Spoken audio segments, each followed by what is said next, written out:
পারি না, আমি বিশ্ব নবী তোমার বাবার লাশের কাছে চলে এসেছি। বলেন সুবহানাল্লাহ।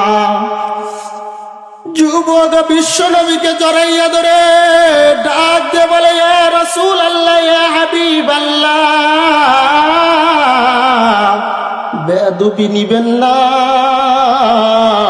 ক্ষমার দৃষ্টিতে দেখবে। আমি একটু জানতে চাই আমার বাবা এমন কি আমল করতো। সম্মানিত হাজরিন, আপনারা কি সেই আমলের কথাটা শুনতে চান? কি আমল করলে আল্লাহ পাক রব্বুল আলামিন বান্দার শুকরের আকৃতিটাকে পরিবর্তন করে নূরে তাজাল্লি দ্বারা ভরপুর করে দেয়? এই জন্য আল্লাহ পাক রব্বুল আলামিন কি না পারেন? ওই সময় যুবক যখন এই প্রশ্ন করেন, যুবককে ডাকতে বলেন, ও যুবক, একটা মাত্র আমল করতো, একটা মাত্র আমল। তোমার বাবা দৈনন্দিন আমার উপর 300 বার দরুদ পড়তো।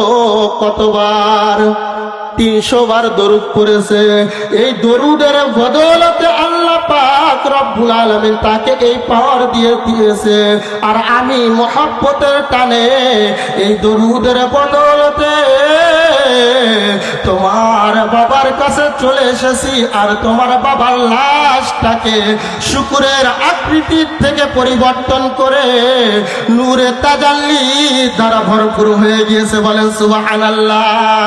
এই জন্য যদি কোনো ব্যক্তি রাসূলের প্রতি 300 বার দরুদ পড়ে, বিশ্বনবী ওই বান্দার জন্য শাফায়াতের কান্ডারি হয়ে যায়।